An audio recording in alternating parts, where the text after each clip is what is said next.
자, 안녕하십니까. 자, 오늘 공시법 문제 특선으로 해서 100문제인데 총 이제 95문제예요. 지적은 45문제, 등기는 50문제에서 전체 내용을 한번 정리해 보겠습니다. 1번 문제 한번 보세요. 자, 등기와 대장 관계, 이것은 우리 공시법의 전반적인 큰 구조를 물어보는 겁니다. 즉 이원적 공시 방법을 쓴다 했죠. 공시 방법이 즉 소관청에 가면 뭐가 있다 했죠. 여기에 대장이 있고, 지적 공부 중에 대표적 대장이 있다 했어요. 등기법 관련해서 그냥 대장이라고 표현하면 됩니다. 건축물도 포함되기 때문에. 그럼 등기소에 가면 뭐가 있다. 여기 등기부가 있다. 이렇게 부동산을 하는데 여기 등기부와 여기 대장이라고 이렇게 두 가지로 나눠서 공시한다. 이걸 이원적 공시 방법. 즉 토지든 건물이든 어느 하나의 부동산이 있다면 이 부동산에 관한 내역을 공시한 방법이 먼저 대장에 등록을 해준다. 이때 어떤 걸 등록한다고 했어요? 사실관계인 부동산 표시, 그 다음에 소유자에 관한 부분을 등록하고, 그 다음에 사법부 소속의 등기소에 가면 이 등기부에도 표제부에 사실관계인 부동산 표시, 갑구나 을구에는 권리관계, 이것을 등기한다. 그래서 선등록 후 등기하는 절차로 진행된다. 이렇게 얘기합니다. 그래서 등록 절차가 먼저 선행되고 그다음에 등기 절차가 나중에 이어진다는 거예요.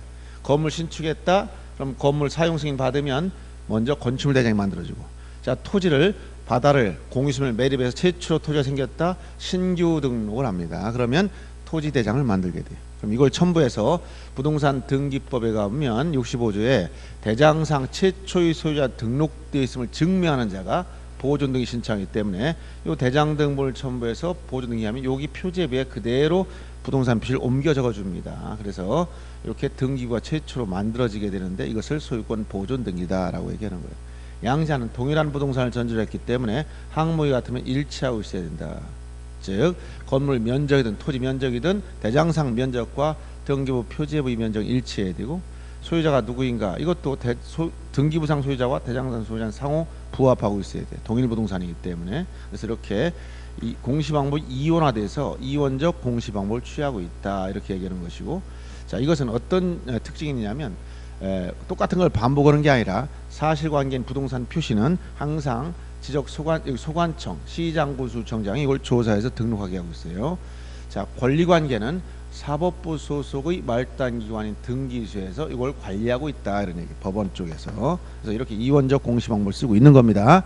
양자는 부합해야 되는데 이게 서로 다른 기관에서 다른 공무원들이 다른 장부에 관리하다 보니까 시간적으로나 일시적으로도 안 맞을 수가 있고 서로 부합하지 않을 때가 있다는 거예요.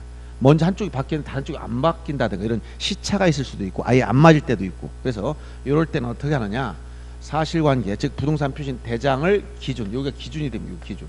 권리관계는 등기부, 여기가 기준이야.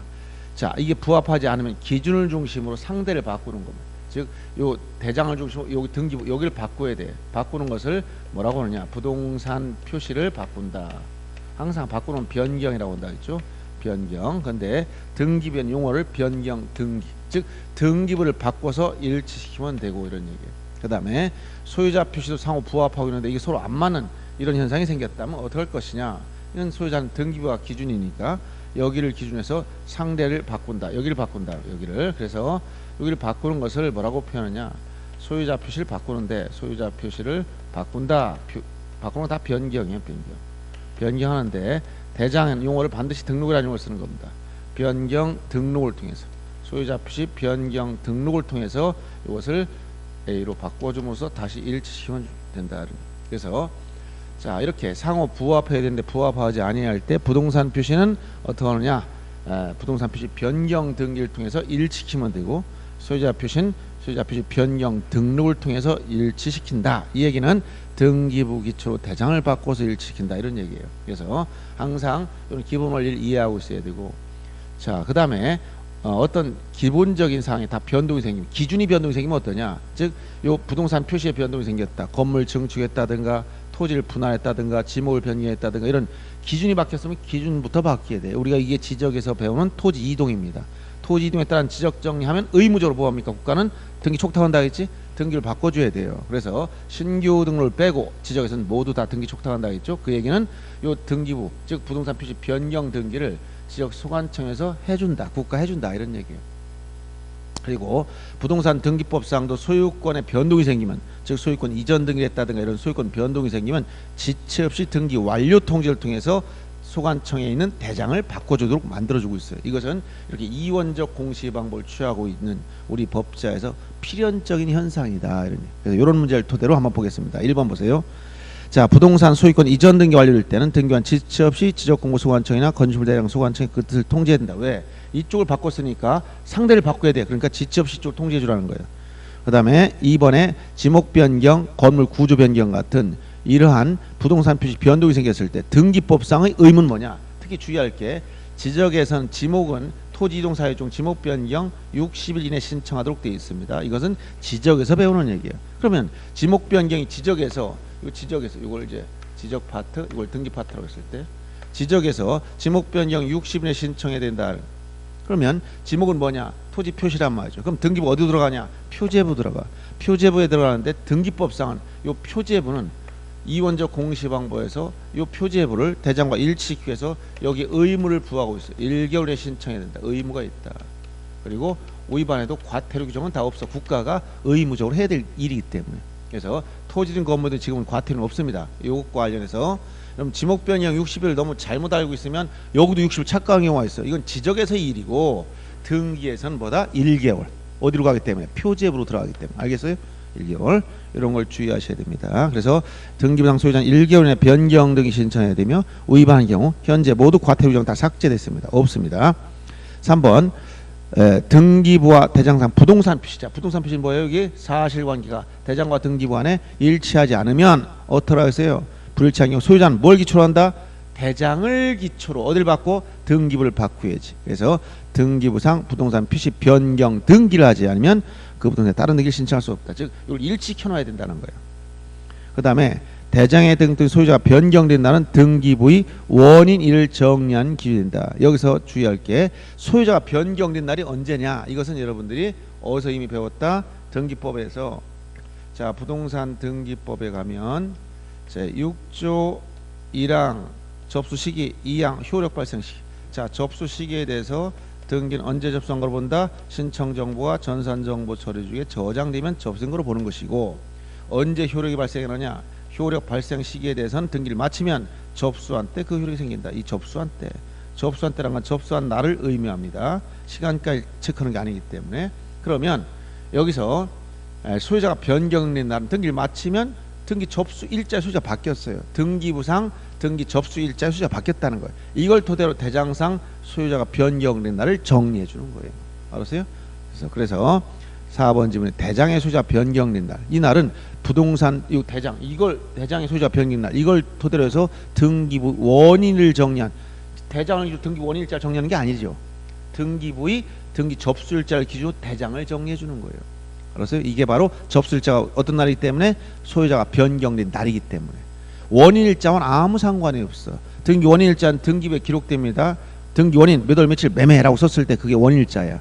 그러면 원인이 있다고 해서 권리 변동이 생기느냐? 계약했다고 권리 변동이 생겨 안 생겨? 안 생기죠. 법률행위 경우는 언제요? 계약만 가지고는 안 되고 잔금 줘도 안 되고 어떻게 된다? 등기를 해야 된다. 그게 구체적으로 등기한 시점이 어디 된다? 등기를 마치면 접수한 때 권리 변동이 생겼다라고 해준 거예요. 구체적으로. 그러니까 이 접수일자가 소유권 변동일자다 이런 얘기입니다. 5번 등기부 대장상 소유자 표시가 불일치한 경우. 소유자 표시는 권리관계지. 권리관계 불일치하면 어디를 기초로 한다? 등기부를 기초로 해서. 등기부 소유자는 등기부를 기초로 해서 대장상 소유자 표시 변경 등록을 해야 된다. 이렇게 얘기합니다. 그래서 이원적 공시방법 이 내용을 잘 이해하셔야 된다 하겠습니다. 그 다음에 등기 종류 중에 시험에 자주 나오는 게 부기등기 문제인데, 먼저 대상에 따른 분류는 표제부에 하는 등기냐 갑굴구에 하는 등기를 나눈 것뿐이고, 내용에 따른 분류부터 주의해야 됩니다. 내용 기입등기 세 가지 암결하겠죠. 보존, 이전, 설정 등기 세 가지, 즉 새로운 사항을 등기부에 최초로 쓰는 등기입니다. 이 기입등기는 뭐와 관련이 있다 했지? 등기필 정보. 기입등기라면 뭘 만든다고? 등기필 정보를 만들어야 돼. 새로운 권리가 생기기 때문에. 그 다음에 변경 경정의 공통점 뭐다? 변경 경정은 일부 불일치는 공통인데 차이점은 변경은 후발적 사유, 경전 원시적 사유. 이걸 기억하면 되고, 말소 등기는 전부적법입니다. 그 다음에 멸실 등인 부동산이 전부 멸실했을 때만 하는 등기입니다. 말소회복 등인 등기사항이 전부 또는 일부가 부적법 말소될 때 하는 등기며 멸실회복 등기 개념상은 등기부, 등기 기록이 전부 일부가 파손됐을 때 하는 등기가 멸실회복 등기인데 지금은 의미는 없어졌어요. 왜냐하면 등기부 부본자를 가지고 등기부가 다 전산했다 했지? 그래서 등기부를 다 전산화시키면서 이런 파손 시에 대비해서 백업 파일 다 만들어 놨어요. 그냥 복구시켜 버려요. 그러니까 멸실회복 등기처럼 과거의 복잡한 절차는 다 없어졌다는 거예요. 대법원장이 일정 기간 공고하고 이런 게 없어졌어요. 그러니까 개념상은 그렇게만 알아두시면 되겠다는 거예요. 그 다음에 형식에 따른 분류에서 제일 많이 나오는 게 주등기냐 부기등기냐 또는 둘 다 가능한 거예요. 이 얘기인데 원칙은 주등기입니다. 그래서 주등기로 하되 부기등기로 하는 것들을 주의해서 알아둬야 되고 둘 다 가능한 것 5가지를 알아둬야 됩니다. 그래서 주등기 중에 항상 소유권에 관한 건 당연히 따라가고 주의할 게 2가지입니다. 어떤 거? 멸실등기하고 말소등기. 항상 주등기. 그리고 멸실등기도 어디서 하는 거냐면 등기부 표지앱에서 하는 거예요. 그래서 표지앱은 항상 주등기입니다. 권리와 무관하기 때문에. 부기등기는 각종 특약 등기가 부기등기고, 즉 환매 특약, 공유물 불분할 특약, 권리소멸 특약 이런 것들은 다 부기등기로 해요. 특약사항은 권리질권, 그 다음에 등기 명인 표시 변경, 즉 명의자 주소나 이름 개명, 새로운 권리 변동이 안 생기고 주체의 표시만 바뀌는 거, 이런 것들은 항상 부기등기로 합니다. 그리고 거기 둘 다 가능한 거 5가지 중에서 여러분 주의할 게 제일 많이 나온 게 권리 변경 경정이에요. 여러분 경정은 변경과 차이점이 원시적이냐 후발적 이 차이밖에 없는 거예요. 그러니까 일부가 불일치하는 건 공통인데 권리 내용이 후발적 사유로 일부 불일치면 변경이고 그 다음에 원시적 사유로 일부 불일치가 생겼으면 경정이다는 얘기예요. 요때 이해관계 승낙서 첨부되면 부등기, 첨부 안 되면 주등기. 즉 이해관계 승낙서와 관련이 있다. 이건 이제 문제 풀면서 제가 주의할 거 하나 더 설명드립니다.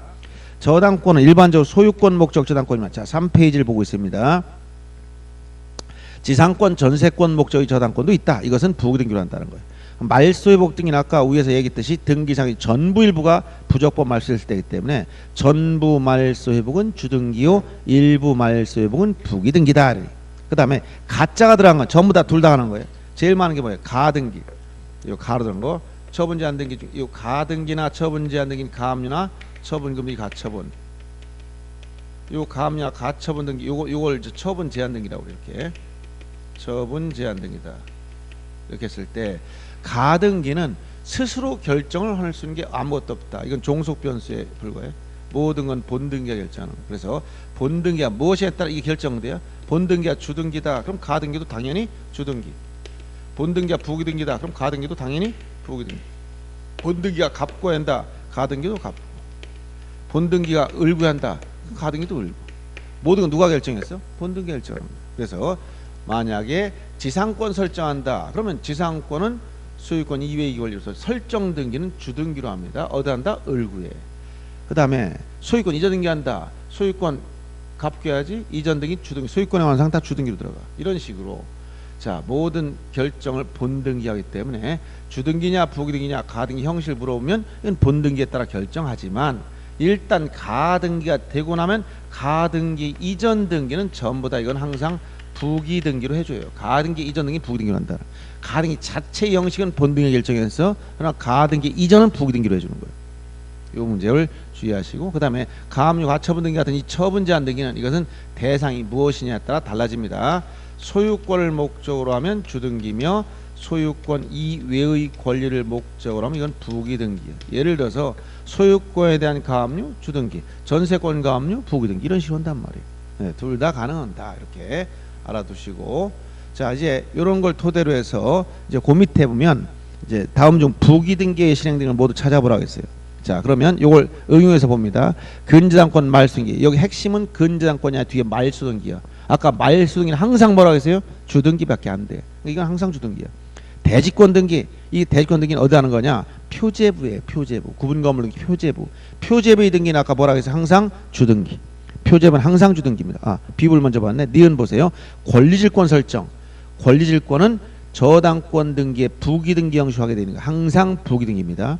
등기명의 표시 변경 역시 명의자 주체는 동일성을 유지하면서 주소나 이름을 개명했을 때 주소 변경, 이름 개명 이런 게 등기명의 표시 변경으로서 항상 부기등기합니다. 그 다음에 1번에 말소회복 등기 둘 다 되는데 앞에 전부 말소회복이야. 전부 말소회복은 주등기, 일부 말소회복은 부기등기니까 전부 말소회복은 주등기다. 가등기상 권리에 대한 가압류. 가등기, 일단 가등기 자체는 요 가등기 자체 본등기가 결정했지만 요 가등기가 되고 나면 요거 이전이나 가등기를 목적으로 한 등기는 다 부기등기로 해줍니다. 그 다음 아까 대주권 등기는 주등기라고 했죠. 그 다음에 15번 이해관계인이 없는 경우 권리변경, 요걸 주의해야 돼요. 권리변경은 둘 다 가능하다 했는데 이렇게 권리변경, 항상 권리변경 경정 원칙이 뭐냐면 부기등기가 원칙이다, 이렇게 얘기하는 부기등기가 원칙인데, 문제는 이때 부기등기 하려고 봤더니 등기상 이해관계에 있다. 이해관계인 세 가지 조건을 갖추라 했지. 등기부에 기록되어 있어야 되고 양립 가능성이 있어야 되고 손해를 볼 우려가 있다. 그럼 이해관계 있으면 승낙서가 있느냐 없느냐에 따라서 있으면 없으면 어떻게 할 거냐. 승낙서 있으면 부기등기, 없으면 주등기, 이렇게 나눠진다는 거예요. 그래서 요 말, 자, 이해관계인의 승낙서가 없을 땐 주등기, 이해관계인 자체가 없다 그러면 뭐야? 부기등기야. 요 말을 착각하면 안 된다는 거예요. 이해관계인이 없는 경우 권리변경이 뭐라고? 부기등기. 이해관계 승낙이 없는 경우의 권리변경이 뭐라고? 주등기야. 알겠어요? 자, 다시 한번 이거 보세요. 권리변경은 이해관계 없으면 뭐라고? 부기등기야. 이해관계 존재한다 그러면 둘 다 나눠지는데 승낙이 있냐면 달라져. 승낙이 있으면 부기등기, 없으면 주등기니까 이해관계 승낙이 없다는 말과 이해관계는 없다는 말을 착각하면 안 된다는 거예요. 아시겠어요? 이해관계 없는 경우는 뭐라고 한다고? 부기등기. 이해관계 존재하는데 승낙이 없어. 그럼 뭐라고 한다? 주등기. 알았죠? 이 차이점을 구별해서 알아두시기 바랍니다. 그래서 15번은 이해관계인이 없으니까 부기등기를 한다. 전전세권 설정은 전세권자가 다시 전세권 설정하는 거니까 소유권 이외의 권리를 목적으로 했죠. 부기등기. 그 다음에 지금번에 소유권에 대한 처분금지 가처분, 처분금지 가처분은 아까 뭐래? 가처분, 이것은 둘 다 가능한데 대상이 뭐에 따라 달라진다 했지. 가압류 가처분은 소유권 목적이면 주등기, 소유권 이외의 권리는 부기등기라고 했으니까 소유권을 목적으로 했어요. 그러니까 주등기. 권리소멸 약정, 이건 뭐라고 할까? 특약상, 환매 특약, 공유물 불분할 특약, 권리소멸 약정 다 특약 등기야. 특약은 무조건 부기등기입니다. 특약은 무조건 부기등기. 그래서 자, 부기등기로 하는 거 거기 체크된 거 6가지 체크하면 되겠습니다. 그 다음에 자, 3번 등기사항 문제는 이거 시험에 굉장히 많이 나온다는 걸 이걸 알아둬야 됩니다. 여기서 여러분 같이 보려면 이걸 보는 게 나을 거고. 자, 먼저 등기사항에 대해서 이것은 등기사항은 29조 제2호 문제와 연결되어 있다. 왜 중요하냐? 등기법의 핵심이 등기사항이기 때문에. 즉 부동산 등기가 무엇인가 물어보면 등기사항을 법정 절차에 따라 등기부에 기록하는 게 등기다는 거예요. 그럼 등기사항을 기록해 등기야. 그럼 등기관이 등기부에 일기를 썼다. 그럼 등기가 아니야. 등기관이 등기부에 그날의 수입 지출 상황을 적었다. 등기가 아니야. 그럼 뭐야? 등기사항을 적어야 된다는 거예요. 그럼 등기사항이 그만큼 중요하다는 거예요. 그래서 이 등기사항이라는 것은 등기하기 위한 바로 내용물을 의미한다. 그래서 만약 등기사항이 아니라면 등기를 안 해준다는 거예요. 각하한다. 등기를 거절할 때는 반드시 이유를 대야 돼. 그래서 29조에 11가지 거절 사유가 있는데 가장 중요한 29조의 이유, 사건이 등기할 것이 아닌 경우라는 거예요. 그러면 이유 위반이 제일 중요하고 이거를 간과 잘못 보고 등기를 실행했다 하더라도 이 등기는 아무 효력이 없어. 그래서 당연무효다라고 얘기하는 것이고, 등기관은 일정 절차를 통해서 직권으로 다 말소해버려요. 그리고 이해관계는 말소해달라고 이의신청이 가능하다. 이렇게 연결됩니다. 당연무효, 직권말소, 이의신청. 그래서 첫째 등기사항에서 출발했지만 이게 각하사유에서 나오고, 그 다음에 자 직권말소 문제와 연결됐다. 등기사항 문제는 각하사유 문제, 직권말소 문제와 직결된다. 그러면 등기사항을 구체적으로 보면 여기서 개념까지 볼 필요 없고, 물건과 권리 변동 중에 자 등기할 수 있는 물건은 뭐냐? 부동산이지. 이 부동산은 뭐라고 했어요? 등기법상 부동산은 토지와 건물을 의미하는 것. 두 가지가 있어요. 그 다음 등기할 수 있는 권리는 몇 가지가 있느냐? 8가지가 있다고 얘기했죠. 이게 뭐예요? 이게 바로 소유권, 지상권, 지역권, 전세권, 저당권, 그 다음에 권리질권, 그 다음에 채권담보권, 임차권, 이렇게 8가지 권리가 있어요. 즉 모든 걸 다 등기하는 건 아니죠. 점유권이나 유치권, 질권 등기할 수 없죠. 네. 그 다음에 물권이 아닌 채권, 임차권이나 채권 남은 거 다 등기하죠. 등기하게 되면 이건 뭐 대항력을 추측한다 이런 특별한 효력이 생긴단 말이에요. 그래서 자, 등기할 수 있는 권리란 물권만 등기하는 것도 아니고 채권도 등기할 수 있고 물권 중에 않는 것도 있단 말이에요. 그러니까 등기할 수 있는 권리에 대해서 알아두셔야 되고, 그다음 권리 변동 모습, 등기할 수 있는 권리 변동은 총 6가지가 있다는 거예요. 6가지. 그래서 자, 보존 등기부터 보존 등기, 그다음에 설정, 이전, 그다음에 변경, 처분 제한 아까 얘기했듯이 가압류나 가처분 등기 같은 거, 소멸, 권리가 없어진 말소나 부동산 자체가 없어진 멸실 같은 거, 이렇게 6가지 권리 변동 모습. 그래서 등기 여기서 전부 다 파생되는 거예요. 즉 건물 신축했다, 건물 소유권을 취득했으니까 보존 등기합니다. 건물 팔았어요. 건물 소유권 이전하지, 이전합니다. 팔 때 은행에서 돈을 빌렸다, 설정하면서 저당권이나 근저당권을 설정해버려요. 돈을 갚았어, 말소해버려. 이런 등기가 계속 파생되는 거고, 여기서 건물의 소유권을 이전하더라도 원인별로 보니까, 원인별로 보면은 자, 매매로 인한 이전이냐, 증여로 인한 이전, 이런 법률행위가 있고, 이거 말고도 뭐 상속으로 인한 이전이냐, 수용으로 인한 이전이냐, 유증으로 인한 이전이냐, 진정명 회복이냐, 경매냐, 이 원인은 굉장히 많아지는 거예요. 소유권 이전한 원인은. 그래서 이렇게 기본적인 패턴이 이러한 기본적으로 부동산, 물건 같은 부동산에 대한 권리를, 그리고 권리 변동 모습에 연결되면서 각종 등기가 파생되는 거다. 그러면 이 부동산과 관련돼서는 토지 또는 건물 나와서 토지는 사건의 목적이 될 수 있어야 된다, 이런 전제를 달았지. 따라서 사건의 목적이 될 수 없는 공유수매나 토지, 즉 갯벌 같은 거는 등기할 수 없습니다. 그 다음에 주의할 건 하천부지는 어떠냐. 하천법이 적용되는 하천부지는 등기할 수 있다는 거예요. 다만 용익권 등기는 못한다. 지상지역 전세 임차권 등기는 못한다 했죠.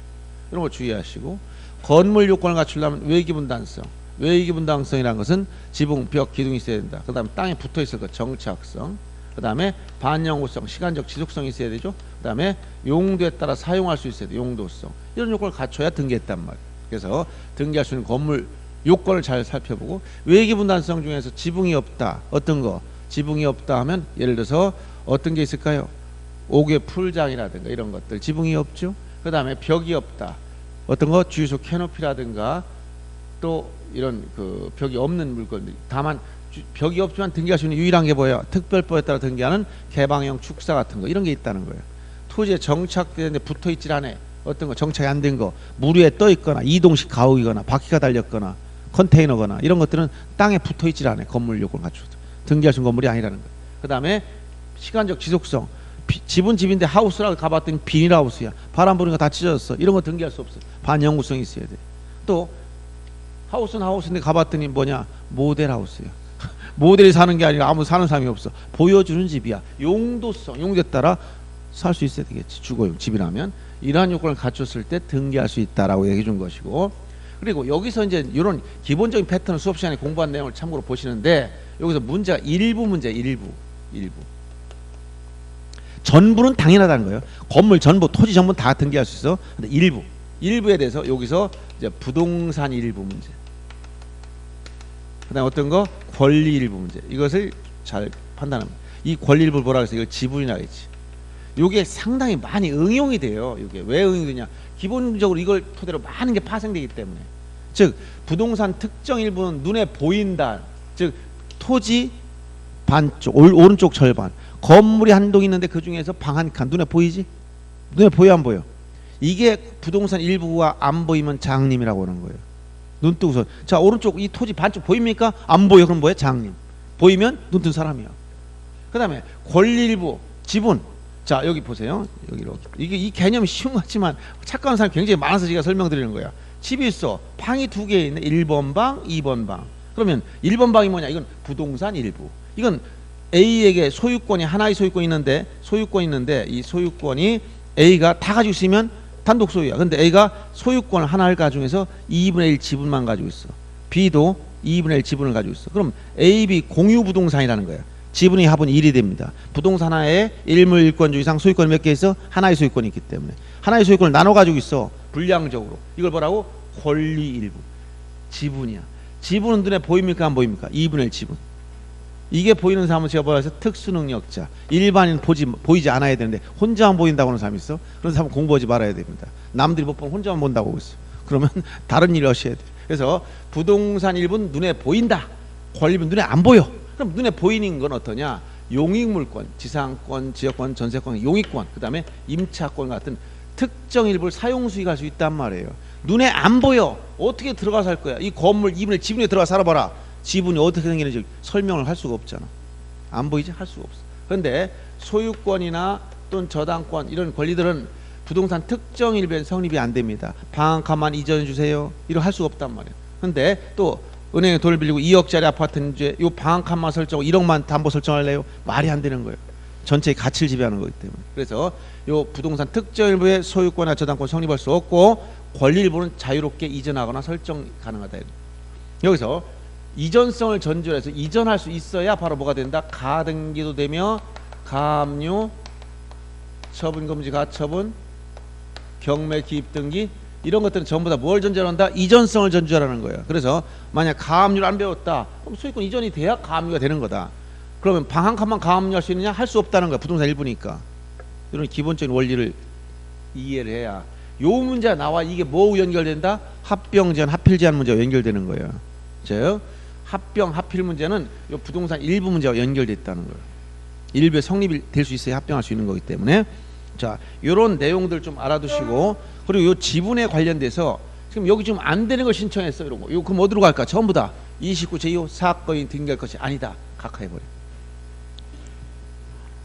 그러면 여기 지분과 관련해서 지분만 되는 거냐 아니면 전원명의 이거 시험에 자주 나오는 세 가지 기본적으로 암기하라 했지? 어떤 거?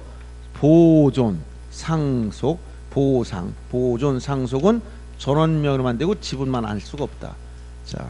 자, 보존, 상속, 전원명. 그 다음에 가등기에 대한 본등기. 본등기는 이것은 지분만 되고 또 이게 안 돼. 요거 이렇게. 그래서 여기서 안 되는 것을 신청하면 전부 다 어디로 간다? 29조 2호 위반. 각하. 등기하더라도 당연무효 등기. 그래서 자 이렇게 가등기에 대한 본등기까지 해서 이 시험에 자주 나오고 이제 포괄 유증은 이건 둘 다 되기 때문에 특별히 문제일 건 없어요. 유증의 경우에 지분만 이전 등기할 수도 있고 전원 명의 이전 등기도 가능하다 이렇게 됩니다. 이 시험에 나오는 이 세 가지 제일 많이 나옵니다. 자 이걸 토대로 문제를 풀어보겠습니다. 3번 문제 보세요. 그리고 거기 이 4페이지에 프린팅을 보면 거기 도표 다 정리해 놨죠. 거기 물권 변동과 등기 절차 문제에서 물권 변동을 물어보느냐 등기 절차를 물어보느냐 이걸 꼭 기억해야 됩니다. 여러분 처음 하는 사람 이거 포인트를 못 판단 잘못하면 엉뚱한 답을 찾는데 물권 변동을 물어보는 것은 등기해야 되느냐 등기 없이냐 즉 민법 187조에 따른 물권 변동이냐 186조에 따른 물권 변동이냐 이걸 물어보는 것이고 등기 절차는 네 가지 어떤 거예요? 신청, 촉탁, 직권, 명령 이 중에 어디냐 이걸 찾는 거예요. 예를 들어서 상속이나 수용은 민법 187조니까 등기 없이 물권 변동 등기 절차는 전부 다 단독 신청으로 갑니다. 유증은 포괄 유증은 등기 없이 특정 유증은 등기했을 때 물권 변동 등기 절차는 둘 다 공동 신청입니다. 경매는 등기 없이 물권 변동 등기 절차는 촉탁 등기입니다. 혼동 등기 없이 물권 변동 등기 절차는 단독 신청하는 겁니다. 소유권 포기 등기하야 물권 변동이 생기며 등기 절차는 공동 신청을 해야 됩니다. 이행 판결은 등기하야 물권 변동이 생기며 등기 절차는 단독 신청하는 거예요. 형성 판결 중에 공유물 분할 판결은 등기 없이 물권 변동이 생기며 등기 절차는 각자 단독으로 등기 신청한다. 요 정도 내용을 구별해 놓으면 됩니다. 자 그러면 3번 문제 보세요. 독립하여 등기할 수 있는 사항을 보기에서 골라라. 물건 중에서 조립식 패널 구조 건축물 이건 패널이랑 판넬 얘기입니다. 조립식으로 판넬 만들어서 뭐가 없어? 지붕이 없다는 거예요. 그러니까 건물 요건을 못 갖췄다는 거예요. 조적조 및 컨테이너 구조 슬레이트 지붕주택 이것은 컨테이너 주택은 등기 능력이 없지만 조적조 땅에 부착했다. 즉 여기서 정착시켰다는 거예요. 조적.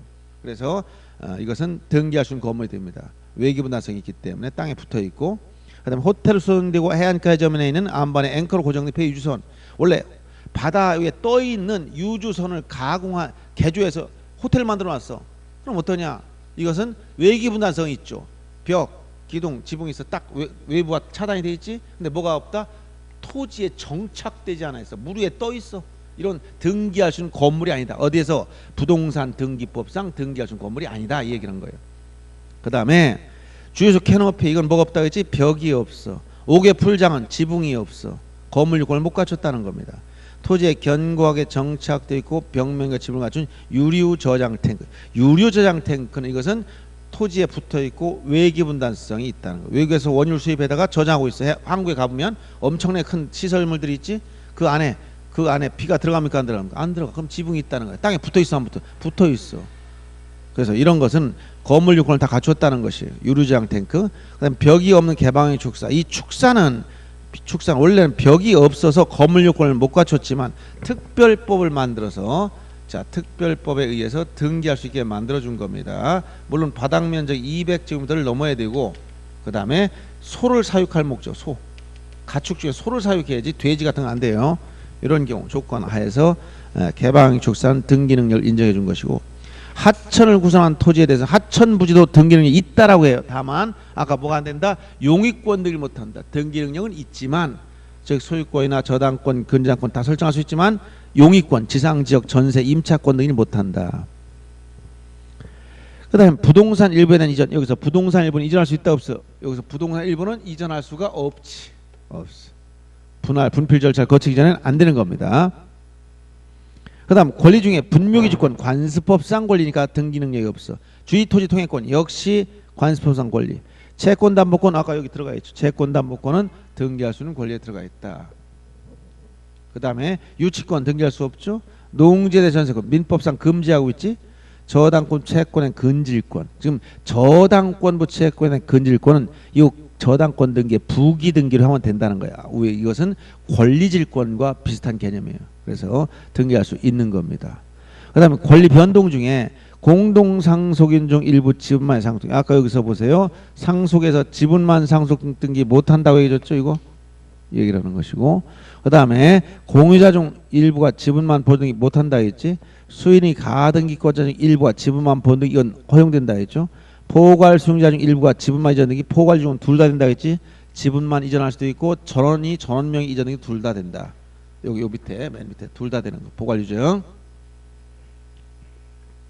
그래서 자 물건 중에 거기 체크된 거 조족조 컨테이너 구조 슬레이트 지붕주택 그 다음에 유류저장 탱크 개방형 축사 하천 부지 그 다음에 권리 중에 채권담보권과 저당권 채권 근질권 그다음 권리 변동 중에 거기 수인이 가등기권자 일부 지분만 번등기 포괄 유증의 경우에 수증자가 지분만 이전 등기 둘 다 된다. 그래서 총 8개가 등기할 수 있는 사항이다. 이렇게 보는 것입니다. 그럼 등기 효력과 관련해서 이건 종국 등기. 여러분이 등기 효력이라고 했을 때는 자 등기 효력은 효력을 기준 나눴을 때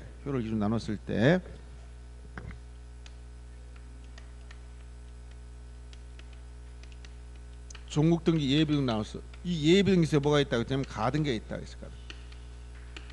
가등기 순위 보존적 효력, 즉 장차 본등기를 할 그 순위를 미리 보존한 효력이 있다 있고 가등기 자체만에 의해서는 처분금지 효력이나 이런 게 없다 있어요. 그래서 가등기 하더라도 중간 처분등기가 가는 것이며 종국 등기를 의미하는데 이 종국 등기의 효력이 6가지가 있어요. 물권 변동적 효력, 대항적 효력, 그 다음에 점유적 효력. 점유적이라는 것은 취득 시효 기간을 단축시키는 효력이라고 했죠. 그 다음에 형식적 확정력 내지 후등기 저지력, 그 다음에 순위 확정적 효력, 그 다음에 추정적 효력 이렇게 나와요. 그래서 이 순위 확정적 효력과 추정적 효력이 시험에 제일 많이 나온 편입니다. 여기 요 전체적으로 이런 것을 종국 등기 효력이다라고 했습니다. 그래서 거기 보면 물권 변동적 효력, 형식주의라는 걸 언급한 건 뭐냐? 법률 행위나 물권 변동 등기의 효력이 발생한다는 거. 이게 바로 형식주의를 의미하는 거예요. 대항적 효력은 임차권이나 신탁 등기 같이 또 임의적 정보처럼 등기하면 제3자에 주장할 수 있는 거. 점유적 효력은 취득 시간 단축시키는 효력. 그다음에 후등기 저지력 내 형식적 확정력이라는 것은 자 이미 무효화된 등기라도 말소하지 않으면 다른 등기를 수리할 수 없다는 거예요. 즉 대표적으로 전세권 등기가 효력이 상실됐다. 그러면 전세권 말소 등기를 해야 다른 전세권 등기를 할 수가 있어요. 기준에 무효인 등기라도 말소하지 않으면 다른 등기를 할 수 없는 겁니다. 껍데기 효과라고 했던 걸 생각하셔야 돼. 순위 확정적 효력. 자, 법률에 다른 규정이 없는 한, 즉 다른 규정이 없으면 등기한 권리 순위는 등기 순서를 따라간다는 거예요. 그중에 주등기는 동순별접, 같은 군 순위번호, 다른 군 접수번호. 여기 유일하게 법률에 다른 규정 하나 딱 있다 했지. 이게 뭐야? 대지권에 대한 등기로서 효력 있는 등기와 대지권의 목적인 토지 등기록 중 해당구, 다음 뒤에 접수번호를 반드시 생각해야 돼요. 순위번호가 아니라 접수번호. 그 다음에 추정적 효력과 관련해서 뭘 추정하느냐? 권리를 추정한다. 따라서 부동산 표시에 추정력이 없으며 종국 등기 아닌 가등기에 추정력이 없다. 추정력의 효과는 뭐다? 입증 책임 전환. 누가 입증한다? 부정하는 자, 상대방, 주장자, 원고. 다 똑같은 말이라겠죠. 그래서 그 추정력에 관련된 말이 시험에 자주 나오는 거니까 특히 주의하시고. 자, 문제 4번 문제 봅니다. 등기 효력 중에서 틀린 걸 찾아야겠어요. 등기를 마친 경우 그 등기 효력은 신청 정보가 전산정보 처리 중에 저장된 때 발생한다. 아까 자, 효력 발생 시기는 언제라고 했어요? 등기를 마치면 접수한 때. 접수 시기는 언제라고? 신청 정보가 저장된 때 접수된 걸로 본다 했지. 이 두 문제를 한 문제로 합성시킨 겁니다. 2번 대지권을 등기한 후 건물의 권리에 관한 등기는 건물만에 관한 것이란 뜻의 부기 등기가 없으면 대지권에 대해서 동일한 효력이 있다. 이건 무슨 얘기예요? 대지권이란 것은 구분 건물에 가면 토지 건물 일체로 취급하는 겁니다. 원래 건물과 토지는 별개의 부동산인데 요게 이 건물이 무슨 건물이다? 구분한 건물이 돼버리면 요 토지 관련된 권리, 이걸 일차된 권리를 대지권이라고 그래요. 이 대지권은 하나의 부동산처럼 취급해. 즉 일체로. 일체란 건 뭐예요? 분리처분할 수 없다는 거예요. 그래서 바늘과 실의 관계라고 했죠. 건물을 바늘처럼 생각해라. 요 대지권은 실과 같다. 실을 바늘에 묶어놓은 거예요. 이렇게 묶어놓은. 바늘 가면 실 따라가는 거예요. 그러니까 건물만 따로 이전할 수 없거나 대지권만 따로 이전할 수 없고 건물만 따로 저당권 안 되고 대지권만 따로 저당권 설정할 수 없어. 이게 바로 분리처분 금지 내용입니다. 그래서 대지권을 등기한 후 건물이 권리에 관한 등기는 자, 대지권에 대해서 동일한 등기로 효력이 있다. 즉 건물 등기부에 저당권 설정하면 이 바늘 담보로 잡으면 요 실도 담보로 잡은 거야. 이 저당권 등기가 대지권에 미치기 때문에 똑같이 하나의 부동산처럼 취급하는 거예요. 이게 구분 건물에 가면. 그 다음에 3번 부동산 등기한 점유적 효력이 인정되지만 등기된 부동산에선 점유 추정력은 인정되지 않는다. 자, 부동산 등기에 점유적 효력이 있다. 이건 뭐야? 취득시효를 단축시키는 효력이 있다는 거야. 10년 먹고 들어간다 했지. 근데 자, 뭐는 없다고? 점유 추정 규정. 이건 적용하지 않는다. 왜 그렇다? 자, 거기 보면 등기된 부동산에 대해서는 권리를 뭐로 추정한다? 등기가 권리 추정하기 때문에 즉 동산의 공시 방법이 점유에 의해서 추정받지 않는다 이 얘기예요. 그래서 요 두 가지를 구별할 줄 알아야 됩니다. 앞부분은 맞지만 뒷부분이 틀린 겁니다.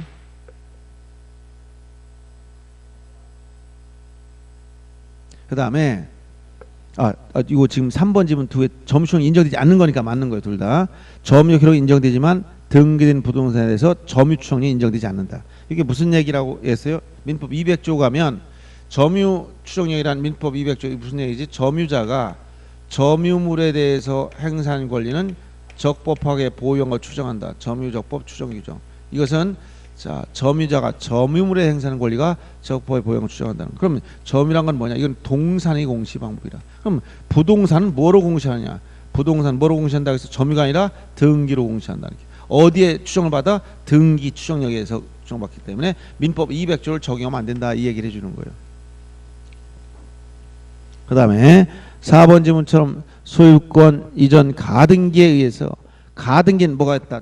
종국등기다 예비등기다. 가등기는 예비등기. 예비등기니까 뭐가 없어? 추정효력이 없어. 추정력은 뭐 어떤 효력이 있기 때문에 종국등기 효력이기 때문에 이걸 가등기에 붙일 수가 없는 겁니다. 가등기가 나오면 추정된다는 말 붙이면 다 틀리는 거예요. 그래서 가등기는 추정력이 없다. 왜? 예비등기이기 때문에. 전체 구조를 이해를 잘해야 됩니다. 5번처럼 권리적법 추정은 등기 원인적법 연후한 것이므로 등기 원인에도 당연히 적법 추정이 인정된다. 이것은 추정력이 미친 범위에 대한 판례의 태도. 권리적법, 절차적법, 원인적법 판례에 따르면 원인적법도 추정합니다. 왜 그렇다? 판례는 원인증명정보를 등기관 심사했으니까 형식적이지만 심사했으니까 원인적법도 추정된다 이렇게 얘기한단 말이에요. 자, 그다음 등기 유효권에 대해서는 두 가지, 형식적 유효권과 실체적 유효권을 모두 구별해야 되는데, 형식적 유효권은 등기가 존재해야 돼. 여기서 어떤 표현을 쓰냐면 등기가 불법 말소했으면 말소 회복 등기해야 되는데 그 이유를 물어봅니다. 등기는 뭐다? 효력 발생 요건이지 존속 요건 아니기 때문에 말소 회복 등기를 할 수 있다는 거예요.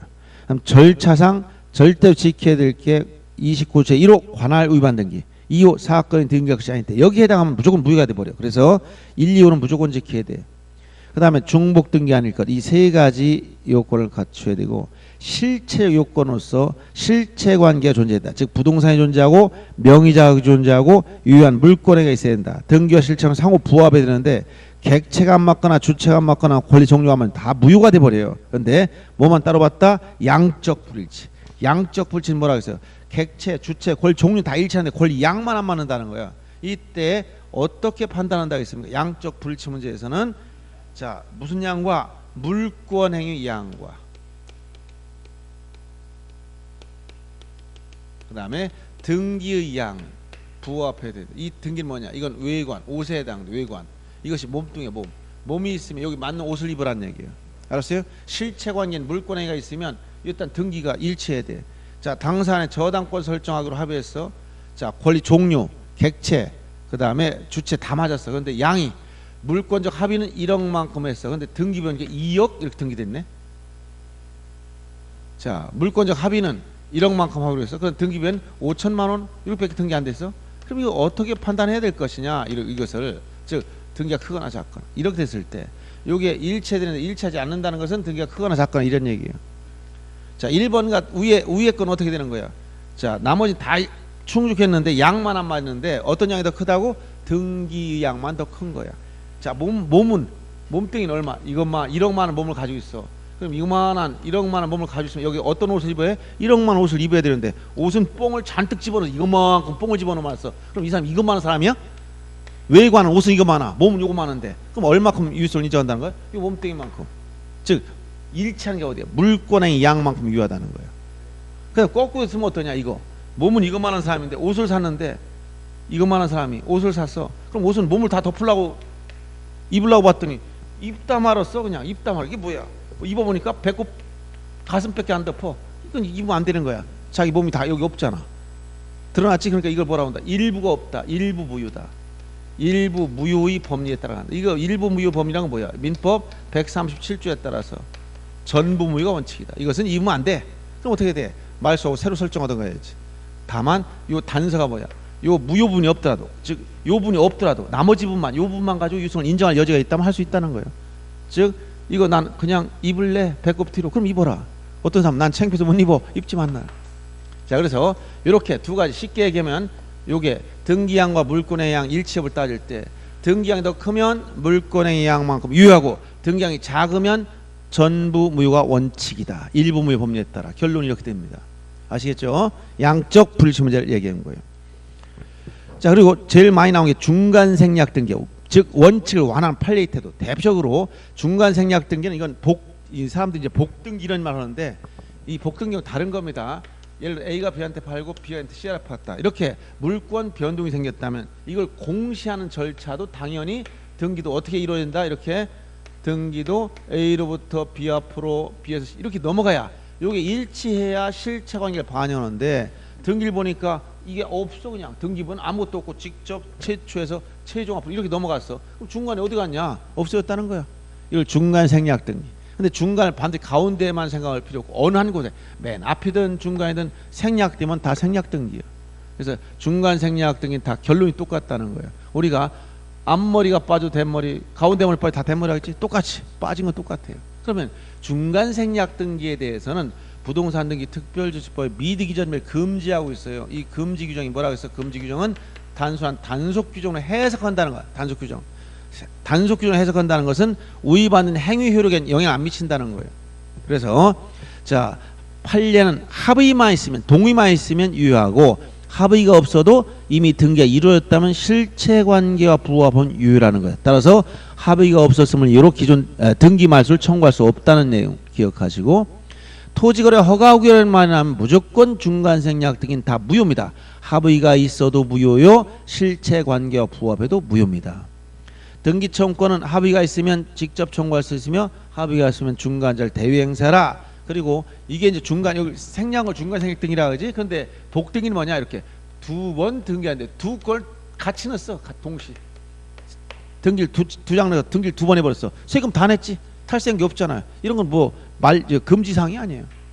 예를 들어 전매할 때 아파트 분양권 여러 번 전매했어. 처음부터 다 거래 신고하고 세금 다 내고 그랬어. 그럼 뭐 금지할 게 아니잖아. 그거는 중간에 신고를 안 넣는다 빠뜨렸을 때 문제되는 거지. 이런 내용이에요. 그리고 두 번째 등기원을 허위로 썼을 때 즉 실체관계와 부합한 유효. 이것도 자 증여라면서 증여세를 낸다더라. 그러니까 그냥 매매라고 써가지고 등기했다. 그러면 원인을 사실과 다르게 썼지만 결론보다 실체관계 부합한 유효. 즉 증여한 사람은 목적물 수증자 앞으로 이전할 의사가 있었다는 거예요.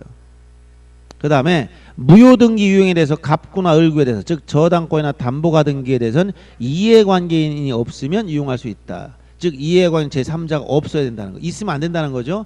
표제부의 등기 즉 멸실건물 등기 유형에 대해서는 무조건 다 허용하지 않습니다. 무효가 돼버려요. 왜? 동일성이 없기 때문에.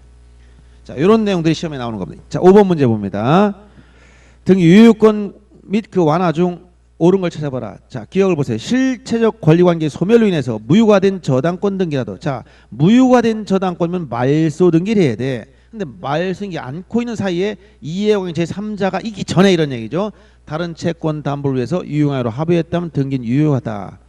아까 무효등기 유용 중에서 저당권 등기 유용 문제입니다. 그래서 이건 허용되는 것이고 내연처럼 건물 멸실로 무효인 보존 등기라도 이해관계는 제3자 있기 전 신축 건물에 유용하기로 합의한 경우 유효하다.